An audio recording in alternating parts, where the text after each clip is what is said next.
বাইতুল্লাহর দরজার বরাবর পার্শ্বে জমজম কূপের কাছে নিয়ে শোয়া দিলেন। নবী বলেন আমি সব দেখতেছি।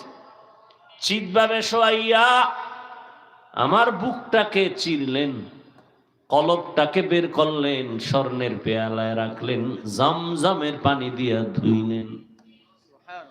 এরপরে আবার ভেতরে রাখলেন, চাপ দিলেন, সমান হয়ে গেল। আমি তাকায় দেখতেছি আমার ডান পার্শ্বে 70,000 রহমতের ফেরেশতা দাঁড়ানো, বাম পার্শ্বে 70,000 ফেরেশতা দাঁড়ানো, সামনে 70,000 রহমতের ফেরেশতা, পেছনে 70,000 রহমতের ফেরেশতা, মিকাইল আলাইহিস সালাম দাঁড়ানো। আমার কলব বের করলো, কুদরতের অপারেশন করলো এরকম 4 বার। সেলাই লাগে নাই, রক্ত যায় নাই, ব্যথাও পাই নাই। এটাকে বলে বর্তমান আধুনিক বিশ্বে ওপেন হার্ট সার্জারি। বাহাদুরি করে আমি ওপেন হার্ট সার্জারি করে সাকসেস। তোমার 1000 বছর আগে আমার আল্লাহ সাকসেস। ওপেন হার্ট সার্জারি হয়েছে রাসূল